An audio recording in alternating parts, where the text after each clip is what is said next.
Living the hard way is easy and living the easy way is hard. It's easy to order takeout food, eat pizza, watch TV, binge out on Netflix and do nothing. That's easy right now.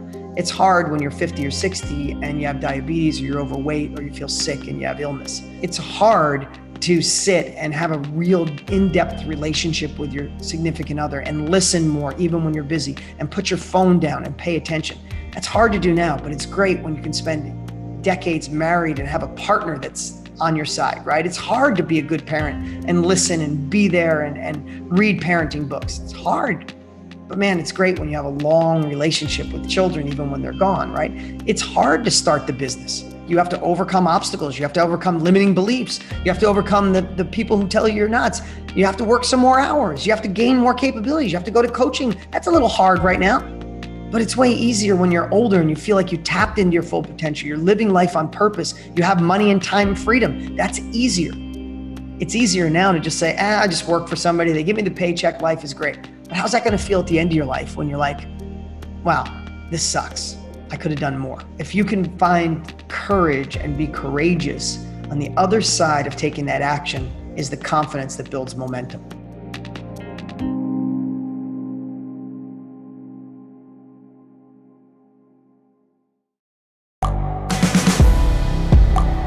The world is changing.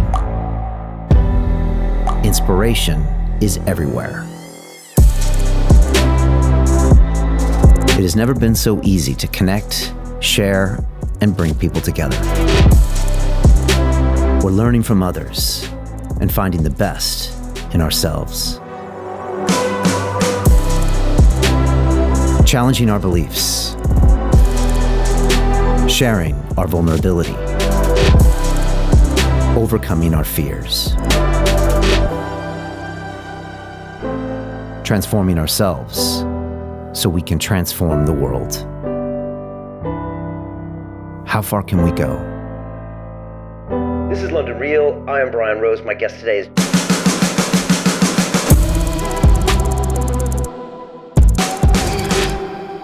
This is London Real. I am Brian Rose. My guest today is Dean Graziosi, the American entrepreneur, author, investor, and educator. You are a pioneer of online learning, and for the past 20 years have been at the forefront of self-education, empowering those who seek to improve themselves outside of the traditional institutions. You recently partnered with Tony Robbins to create the Knowledge Business Blueprint, launching with the largest online training in history, topping over 200,000 people attending live. You've written 5 books, selling over 1 million copies combined, including Millionaire Success Habits, which outlines easy to implement routines to create wealth and success. Dean, welcome to London Real. Brian, great to be here, man. Great to be here. Hey man, it's great to have you. I've been following your work for a long time. Tons to talk about today. I want to talk about the Knowledge Business Blueprint and Tony Robbins and your book. But I wanted to start with mindset. I've been running the London Real Academy here for about 5.5 years. We graduated just over 5,000 students. And one thing we spend a lot of time on in the first couple weeks of our 8-week courses is mindset. And I watched an interview where you said something that really stuck with me, and it was this. I'm going to quote you if that's okay. You said, quote, "You could literally give someone a business on selling $20 bills for $5 and they would screw it up because of their beliefs."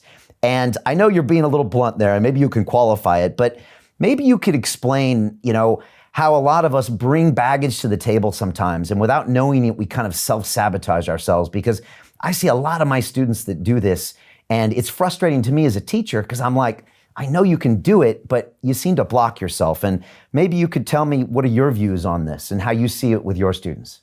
Yeah, I'd love to share that. And I want to share, no matter what age you are, first off, Brian, congratulations on all you're doing, all the support and all the impact you've made on the world. And I know it's part of your heart and soul. So for those of you listening right now, you're in the right place. And today I'm here to serve. So whatever we can do to deliver value so you can take something from this interview and implement it in your life.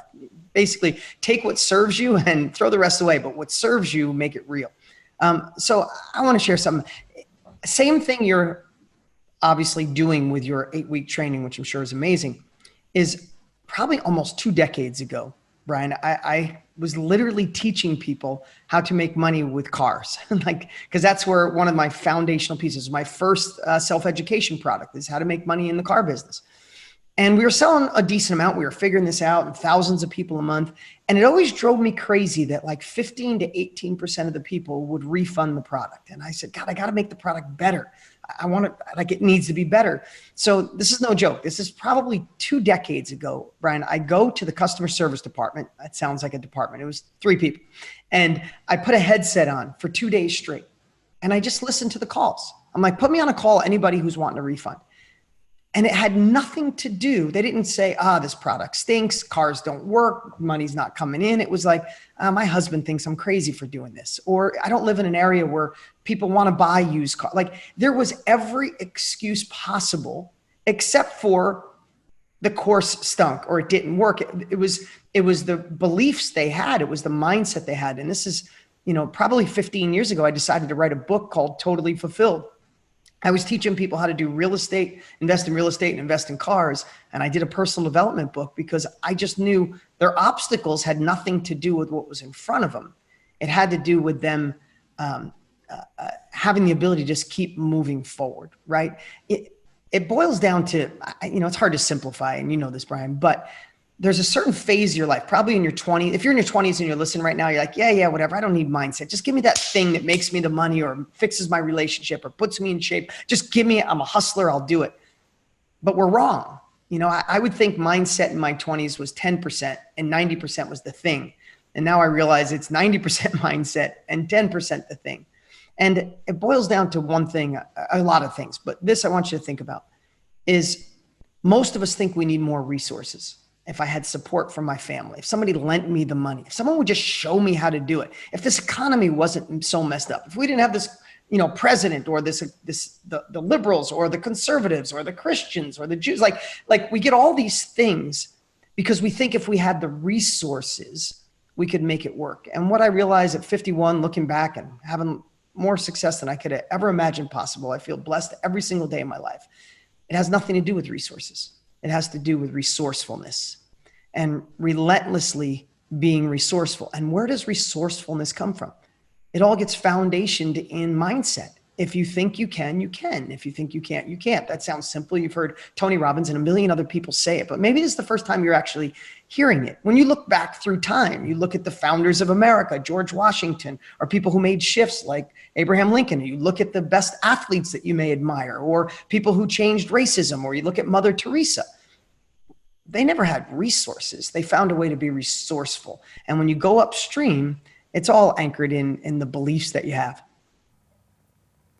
It's like a really deep point that you make there. And so I guess the next question people are thinking, Dean, is, okay, how do I get myself out of that mindset that maybe is failing me and make myself more resourceful? Yeah, no, it's the obvious and great question. And I don't want to, listen, everybody listening right now, you might think, oh, Dean, you're doing well now. That's easy for you to do. But just please know, wherever you are, whether you're doing amazing and you're ready to scale, whether COVID and all this craziness has shifted and transitioned your life, or you're having a really tough time and your back's against the wall, I want you to know I can speak from a place that I've been in all of them.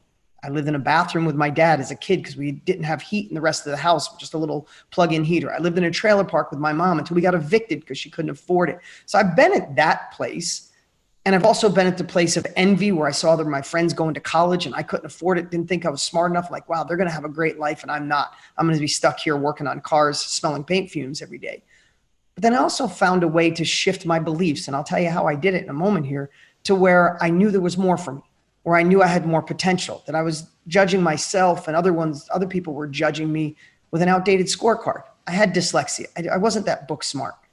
But man, I could watch somebody do something and do it. I could fail fast, get back up, shake it off and keep going. I could find a way to be confident when other people were scared. And that's all I needed. Like those little things with a shift in a mindset allowed me to get those first sales and get to $100,000 a year, $100,000 a quarter, $100,000 a week, $100,000 a day, $100,000 before lunch. Like I've been through all those phases. So no, as I say this, I'm not sitting up on the golden hill going, you guys with that bad mindset, you should come up here. It's wonderful and beautiful. I've been in the trenches and know that I could go all over the place, but know that I used to think the little things were important, but the little things are everything. And if you want to consider mindset a little thing, then know it's deeper than you think. So here's what I want to share. If even my dad's Italian. He's 84 years old. When I first started teaching my dad about my mindset shift, he's like, you're going to go jump up and down and listen to that foo-foo stuff. Get to work harder. Well, my dad worked his tail off his entire life. He never made more than 30 grand a year until I retired him when I was 30. And I've been sending him a check every week since then, right? Hard work didn't change his life. Not adapting a new mindset didn't change his life. So here's the thing. If you are happy where you are, then congratulations. It's so good to have you here. But if you're someone who wants to move away from something that's not perfect, or you want to move towards something that's better, know that your beliefs, your best thinking got you to this point. And the only thing that takes you to the next point, the next level of your business, starting the business, scaling the business, intimate relationship, passion, in shape, is new beliefs. It's like the beliefs that got you out of Egypt are not the beliefs that'll take you to the promised land. So what do you have to do? You just have to check them. You have to say, I could go to 3 million a year. I could go to 30 million a year. I could go to 50 million a year, but, and usually what follows that but is your current belief system. And you just got to find a way to shift it. And now that's kind of tactical, not really, it's more strategic, but question all beliefs. Every time you see something, you go to have a thought, say, I've literally been practicing this for 2 decades, Brian. I feel a certain way. I'm like, it's just a way I think. I'm like, what belief is making me feel stressed right now? What belief is making me happy? What belief makes me think I can do this? What belief thinks I'm an imposter right now? This is too big for me. I can't handle it. And I'm always checking those beliefs. But here's one thing I do know is if you always question your beliefs, you'll realize that there's ones that empower you and ones that take away your power. And not to be simple and show my depth of wisdom, but have less of the beliefs that cripple you and more of the beliefs that empower you. And I also look at this, the last thing, I know I'm going on a little rant here, but I always look as, especially being 50, I'm past the halfway point at 51. So that's a little weird thought process when you're past halfway, right? But I always think at the end of my life, at 100 years old, imagine looking back and say, I could have done more. Imagine meeting your maker, whatever your beliefs are. You're sitting with your maker and your maker says, how was your 100 years? Imagine if you said, life was good. My relationship was good. The thing I did for a living, it really didn't impact people. It didn't really light my heart up, but it was good. Like Brian, if you stayed in your old position, you would have made great money, but would you have been in the place you are now where you're serving people and loving what you do? We talked about that a little before, right? Just think at the end of your life, if you're saying life was pretty good, I was going to go for that, my own business, or I was going to scale my business, but I didn't think it was the right time. My wife or my husband really didn't support me. My friends thought I was crazy. I lived in this place in London, or I lived in this place in the States, or, imagine all those excuses. Could you imagine your maker just like holding his head going, oh my God, I make you human. I put you on earth. I give you endless capabilities. The only thing that stopped you is that you believed a situation was reality when it was nothing more than your perception of a circumstance. The only reality we all have, not to get like all foo-foo, the only reality we have is the perception of situations. If we're both together, I might see opportunity, I might see a new beginning, and you might see a new end, right? It's like the book, Who Moved My Cheese? When someone moves the cheese, someone sits there and goes, I want my life to go back to the way it was before COVID. I'm waiting right here till somebody fixes it. And someone else says, screw that, excuse my language, I'm going to find a new life I'm going to fight for. Same circumstance, just a different belief and different actions. Yeah, first of all, I love that book. It's Who Moved My Cheese, right? And so it's a great book. I think they've said that the definition of hell is at the end of your life meeting the person that you could have become. Oh, I don't think I've ever heard that. That just gave me chills. Yeah. And the thing about that statement is that it's the same person as you, but that person just made different decisions, which means they had different beliefs, like you said, and they just found empowering thoughts. But it's everything you have now. So it's the same biology, the same situation you're in now. And I think it was Jeff Bezos that called what he was doing his regret minimization hypothesis. And that's why he went, and he was working at a company called D.E. Shaw in New York City. I think I interviewed there or sent him a resume when I was trying to get to Wall Street. He was doing well there. They were like a algorithmic trading firm. And he packed it all up and drove his car out to Seattle to set up Amazon because he knew he couldn't live with himself unless he really went for it. And of course, now in retrospect, it looks like a great decision. But still, I think I see what you're saying there. I've got a mentor who constantly pushes me, Dean. I think I have the meanest mentor on the planet. It's a long story. He called himself the $1 trillion man. He has a castle in Scotland. He yells a lot. But he gets so angry when I'm not going to my potential because I think he sees me wasting my life and my chance on this earth to go big. And I think you're right. I think we're all given this beautiful gift and we have to try to make the most of it, right? Yeah. And I mean, here's the thing. I love what you just said. And I know we're all afraid. I'm still afraid as I go to different levels. Tony Robbins and I partnered up 25 years ago. Tony is one of the guys that inspired me to get into my mindset when I bought a course off an infomercial, right? And now he's my partner. We're already partnered on 2 companies. We're right now merging another company together. There's still times where I feel like I'm an imposter and can I really handle this? I think those feelings are they're just innate. Like I tell people sometimes I feel like I was born a pessimist. I've been fighting my whole life to be an optimist. Right? My brain wants to default on what could go wrong, but I've been through it enough, and we're similar in age. I've been through it enough to know that my next level always lives on the other side of the thing I'm afraid of, the thing I fear. So I have to step up. And listen, here's the thing you guys got to realize. There's no one path to move forward. We must move forward. We know that. We need next level thinking. We have to take next level actions. And that's the only way to next level results. That's why I love that. I don't know in depth what you do, but having an 8-week training, I think that's what you said. That's giving people next level thinking, encouraging them to take next level actions so they can get those next level results. Here's what I know. I don't like to fail. I don't like to be scared. I don't like to have anxiety. I don't like to have stress. I mean, not to get too personal, I hated that for my kids that I went through a divorce, 5 years ago, started the process. I hated it. I was scared to death because I was a product of divorce and my parents hated each other and fought nonstop. And I was projecting all that on my kids. I just thought it was going to be chaos. I was afraid of it and I kept looking away until I finally said, our next level, my ex, me, my children, there's another level on the other side of this. I need to face this. I need to not avoid it, not look away. I need to look into it, focus on solutions and focus on using compassion and empathy, but power to get it done. Now, fast forward, my ex is the happiest she's ever been. My kids are blooming. They're on fire. I'm a better man, Brian. I'll just be completely honest. I learned how to become a better version of me. I made just as many mistakes as she did. It wasn't her. It was a combo. But that made me a better man on the other side of what I fear the most. And I'm a better father. I'm a better leader to my team. And I'm an incredible husband to my wife. We've been together heading on 4 years that we fall in love more every single day. We just had a baby. She wants 3 more and I'm ready to go for it. It never would have happened unless I got that belief of I'm going to screw up everybody. And I found a new belief that I can make this right. I don't care how other people handle divorce. I don't care how other people co-parent. I don't care how other people just go from relationship to relationship. I'm doing it different. And I went and found, and here's one last thing. I don't want to beat up on beliefs, guys. We have lots to talk about. But here's one thing that has always helped me. I go find someone that has done what I want to do, whether that's online, whether that's a video or in person, and I rob their belief. I found a friend of mine who went through a divorce, who his ex comes over for Christmas. He got remarried. He had new kids. The kids all hang out together. The families hang out together. They just traveled to Italy 6 months ago together as a family. Her with her new family and husband, him with his new family, and they got together. They had dinner every night. They stayed in the same hotel room, different rooms, but stayed in the same hotel.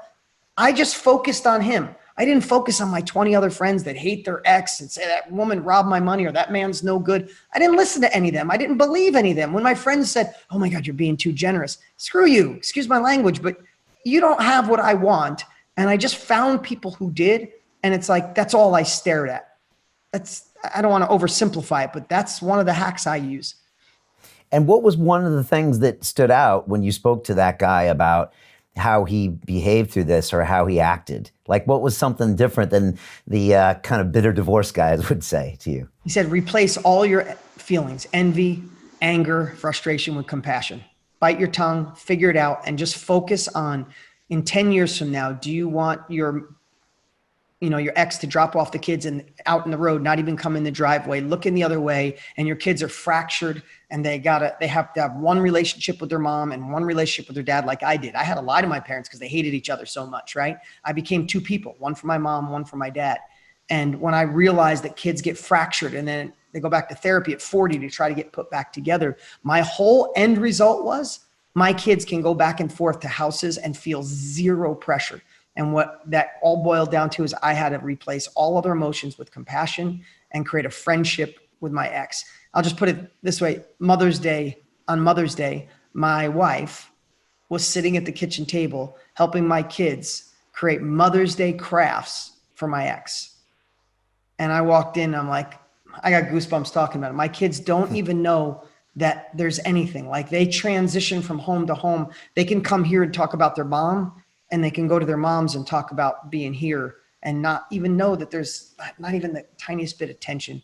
And that was my goal. And I just wouldn't accept anything else. And then I found people who'd already done it, and that fueled my belief. If I would have stared at people who screwed it up or went down a bad path, that would have been my belief as well. Yeah, that's so powerful, and I was a child of divorce, and I know how, when you have these little black holes in your past, like you said, you magnify them, they become these massive fears, and then you stay away from them. And if you have to confront them, then you project all the badness on it. And if you're not careful, you relive it that way. Yeah, I was on that path. I was literally, I was going down a path of anxiety and worry and fear until I shifted it. What do you tell someone, like, you're constantly recognizing it seems like you're watching yourself a lot of times in your life. So you're saying, okay, why am I angry here? Why am I reacting this way? Why am I feeling stressed? That's a great place to be, but a lot of people can't even get there. Because when I started that's why I left the city in a banking career. I actually took a meditation course, and after like 4 weeks, I woke up one day and I said, Brian's super unhappy. He's been doing the same thing every day for the last 5 years. It's not making him any happy. Why doesn't Brian try something new? But it took me a shift to be able to observe myself. Do you have any suggestions to people on how they might be able to get in that mode? Yeah, really, really, really good question. Because sometimes you think, right, I was in that spot of not knowing how to shift and where do you go, right? And then you think a mindset's going to fix my bank account or my marriage. Come on, like, give me a tool to fix it, right? That's our brain defaults of like, give me a path.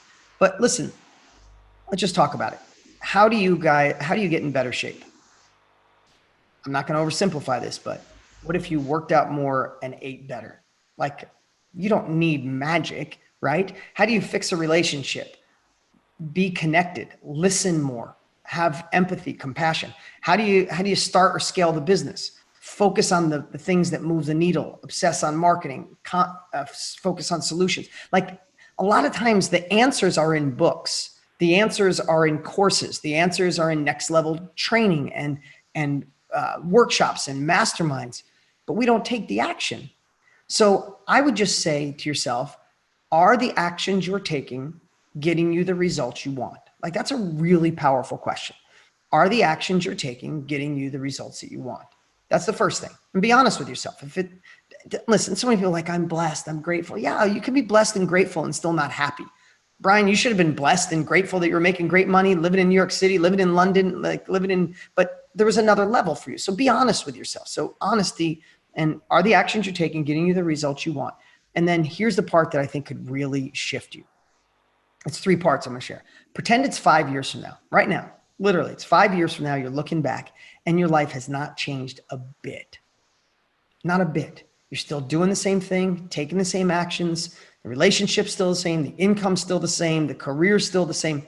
Just after you listen to this, go take a minute by yourself, not even meditation, and just really visualize you're 5 years older. There's a couple more crow's feet, maybe a couple grays, 5 more pounds around the belly, and you're still doing exactly the same thing. Let that sink in. Between those 2 things, then you have this urge of like, well, what the hell do I do now, Dean? Now I feel terrible. Is just start spending some time and say, what if I shifted this one belief? What if I believed I could? What if I believed that what's going on with COVID is the beginning, not the end? What if I investigated what industries are actually growing in a time like this? What if I could do something at home virtually? If I could do something like Brian, something like Dean, I could start. Like, a different mindset can be shifted in just in a moment. And this is the last thing I'll say. I want to share this story really quick because I know, again, this little shift is not an easy task. Like, Brian started meditation. I got Tony Robbins' course. Like, sometimes you just need an interview like this or more videos.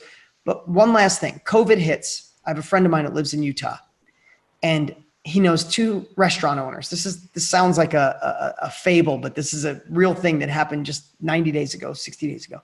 So COVID hits, shuts down the restaurants, right? These restaurants are a mile away from each other on opposite sides of the road on one street in Utah.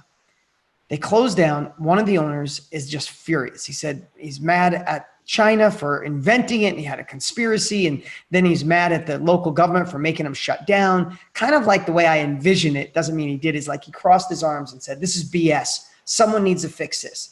And he didn't get his PPP, the stimulus money here in America. He didn't get it in on time, and he missed it, and just furious. A mile down the street on the opposite side of the road, there's a barbecue restaurant.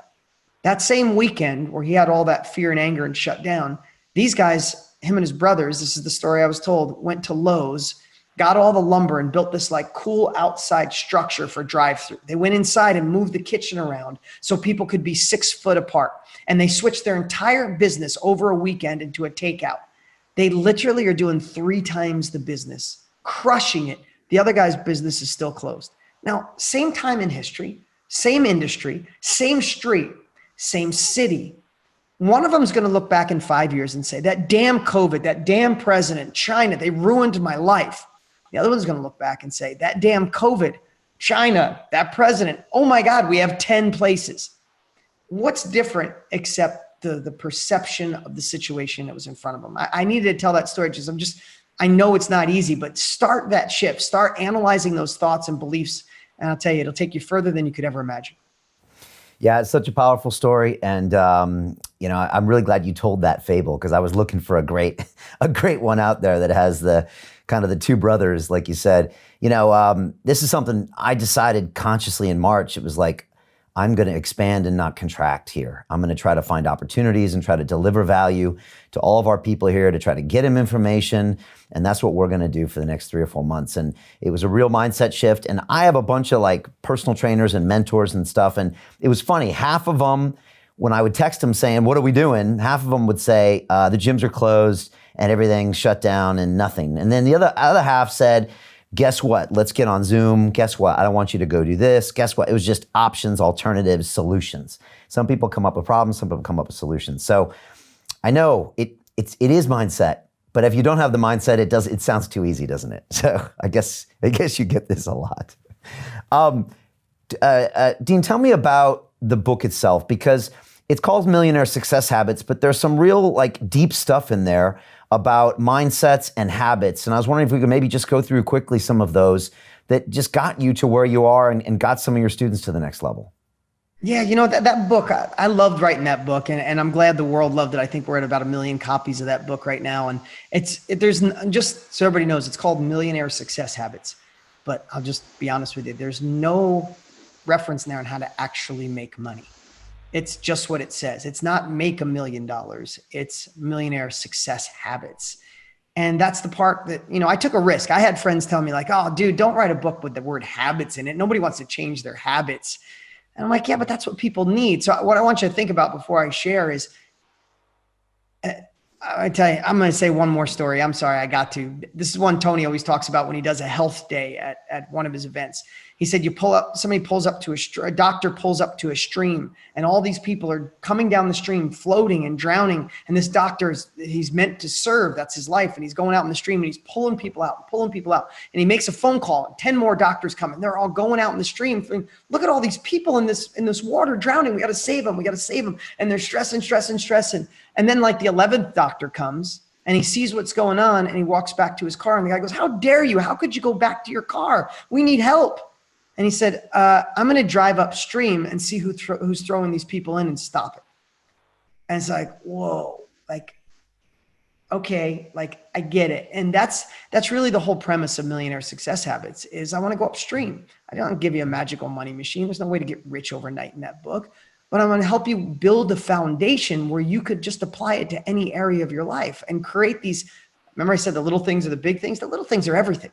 Right? I know this sounds simple. I'm just picking one. There's so many great things. I love that book.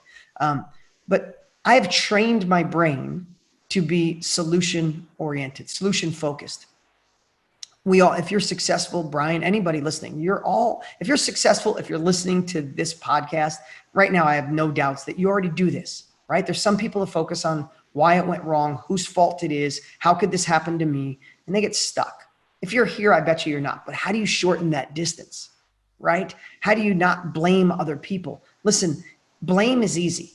And there's lots of people to blame. But what if you just took complete ownership of your life? You took complete ownership of every situation. What if everything that went sideways, the carpet getting pulled out, COVID, things going wrong, what if it was complete? What if you just had the mindset? I'm not saying you're going to be here today, but what if you had the mindset that all of that was absolutely designed for you at this time in history? And when those happen, instead of their brain going back on who, why, how's this going to hurt me? What's going to happen in the future? Your brain was just programmed as a habit to focus on the fix. That's what I teach my kids. I'm like, how do you focus on the fix? It happened. You spilt the milk. You can complain about it, or you go get a towel and a new glass of milk, right? I don't want to oversimplify it. As simple as that does, I know that that allows me to go in a boardroom with 10 people that I feel are smarter, been in business longer, and they're all talking about the crap, the thing that went wrong. And I can walk in and 1,000%, 100% of my focus is how to fix this. I don't care whose fault it is. I don't care who messed up. I don't care if it's like, what does that matter if it doesn't fix it? So again, I'm not trying to oversimplify, but they're the type of habits that have allowed me to get here. And that's what I teach in Millionaire Success Habits. All right. And there's a whole list of them in there. You got 13 habits, and it's all about mindset and behaviors. And those little things you do every day really add up. Is that right? They do. They do. And listen, they really add up. So as simple as a morning routine. I'm not going to go deep in a morning routine, but I have a quick one. I don't have a long, I wish I could say that I got up and I meditated and did everything perfect. I don't. But here's what I know. There's two different morning routines I have. One screws up my day and I play defense all day. And one empowers me to play offense. And that's how I label it, is defense and offense. How I would play defense all day is I'd wake up, roll over and grab my phone, check my text messages, check my emails first. One of them might not be perfect. Deal didn't go through. The thing didn't happen. Oh my God, I got an action to take. And it immediately puts my mind in, oh, I got to fix this. And I'm on defense. And it happens all day. On the other side, the little things that add up to the big things. If I wake up in the morning and ignore my phone, and the first thought in my head is something with gratitude. Heck, even if you just wake up, right? 150,000 people die a day. You wake up and go, wow, I'm here to live another day, to fight the good fight, right? Or you pray if you have faith. Or you read 2 sentences out of a book that's empowering you right now. Or just be grateful you woke up next to somebody, or you woke up and the sheets feel good, or it's a beautiful day out, or it's a rainy day. I like to hack my brain into gratitude with just a couple sentences, not a half-hour meditation. And then there's 2 things I do.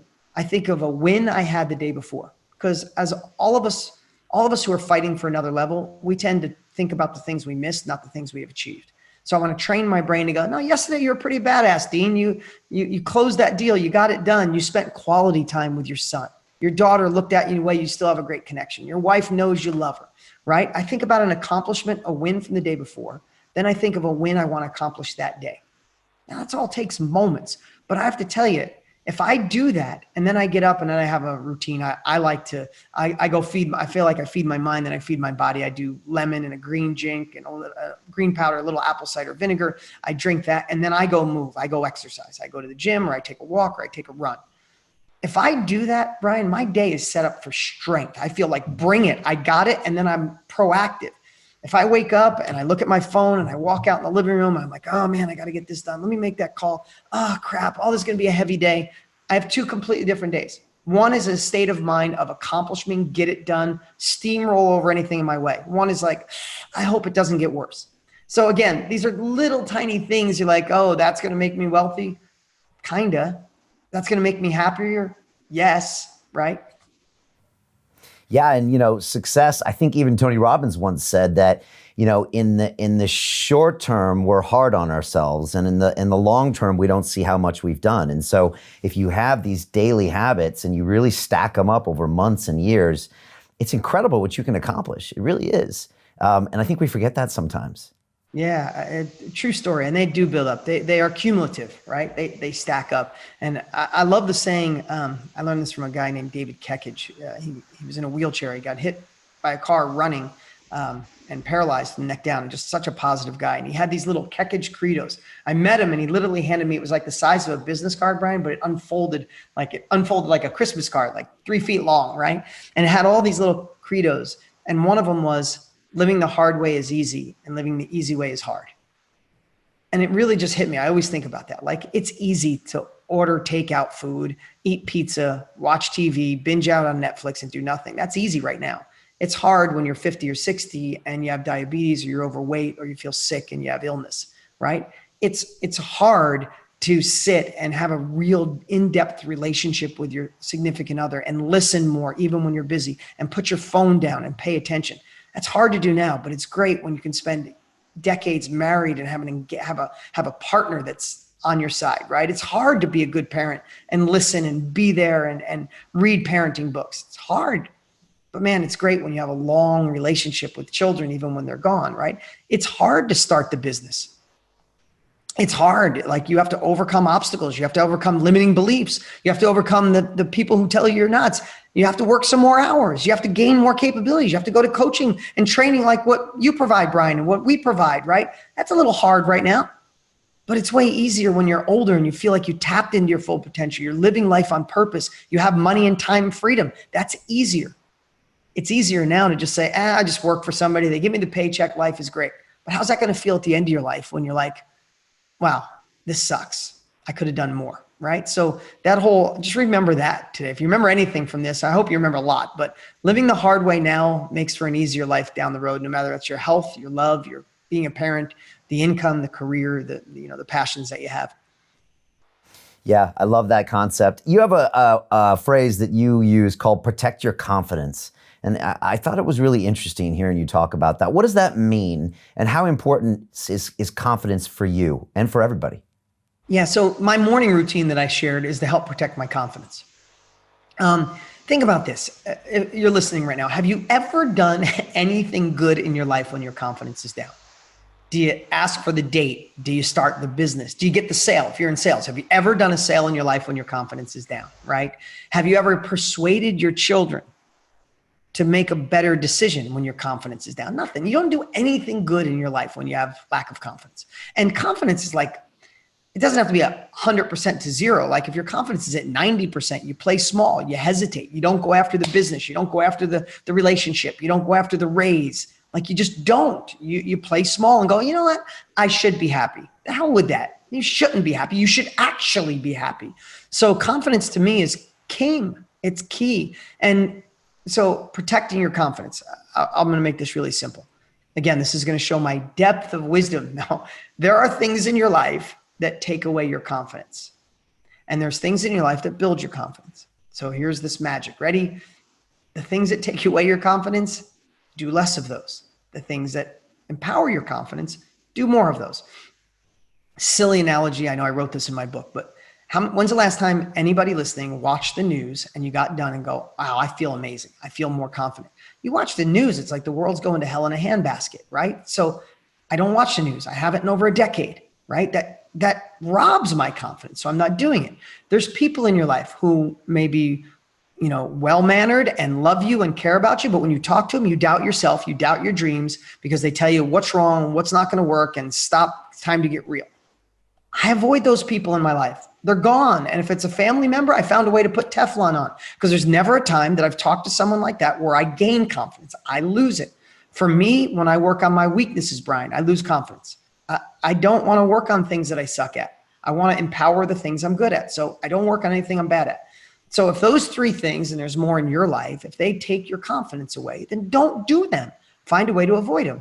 When I have a conversation like this with you, Brian, when I'm watching inspirational or listening to inspirational or motivation or personal growth, when I'm working with my team, when I'm around my family and I feel this love, when I work on serving other people and helping solve big problems, man, my confidence grows and I feel like I can attack anything. When I do my morning routines, when I focus on solutions, when I question my beliefs, all of those things build confidence in me. So do more of those and do less of these, because with confidence, it is the launching pad to doing more. And one last piece I'll say about this is, a lot of times people think that if you do the right things, confidence will just happen.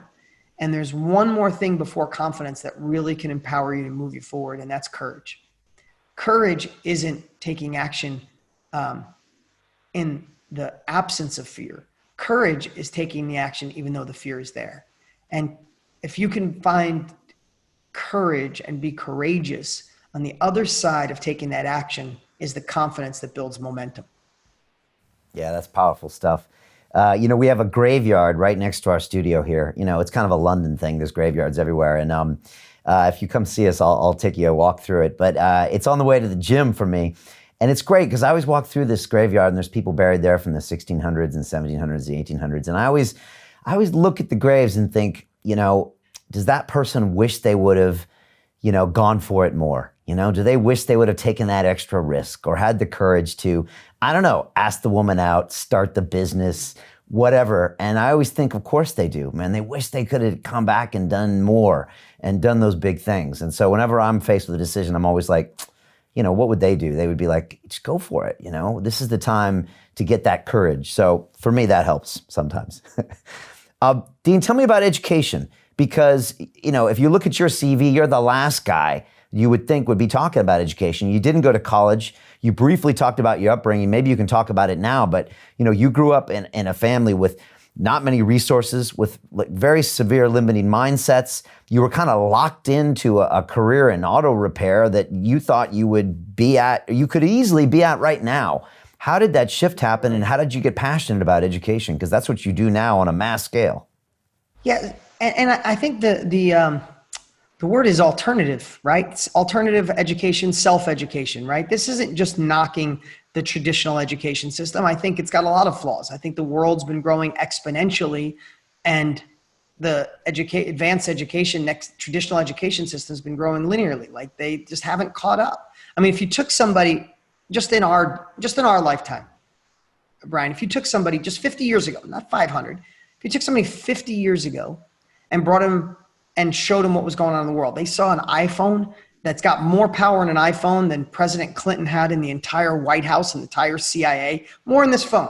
They'd be like, oh my God, it's got Google, it's got maps, take pictures, video, answer every question. Oh my God.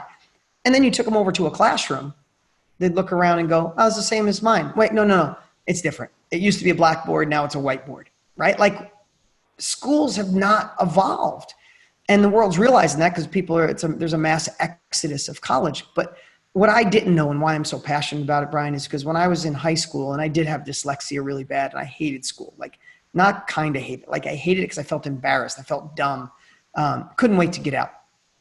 But when I sat with my guidance counselor in 11th grade talking about what I was going to do the next year, I told her, definitely not going to college, not even taking my SATs. I'm going to work with my dad in a collision shop.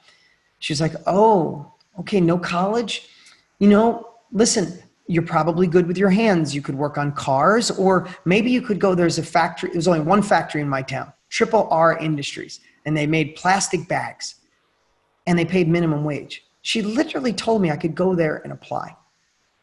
And so many people are programmed like either college and or blue collar broke. You might as well go buy a 6-pack and kick your dog. Like, that's how I felt she was.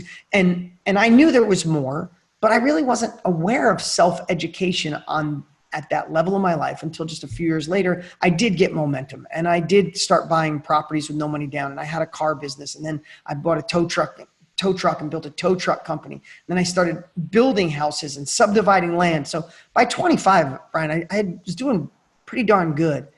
But then something fundamentally shifted my life. I saw Tony Robbins on an infomercial. I paid money, and he sent me knowledge. And I'm not kidding you. My dad was like, are you crazy? You gave a guy $300 to talk to you? Oh, get your money back. And what I realized is, like, it blew my mind that there was this other lane, right? It wasn't just no college and broke or college and perfect. There was this third lane of self-education. Honestly, Tony blew me away. All the things that I felt, he affirmed. And then he introduced me to Wayne Dyer and Dale Carnegie and Earl Nightingale and Napoleon Hill and Jim Rohn. And all of a sudden I was like, oh my God. And my momentum, it went straight up. My life fundamentally shifted. And within 2 years, because there was no internet back then, I did an infomercial on my first product on teaching people how to make money with cars. And then I did a product on how to make money in real estate, because by then I'd become a millionaire with real estate. And I wanted to teach people. And it was just like, it was two things. Self-education saved my life. And then I got in an industry that was just like, I get to do this for a living, and I got completely hooked.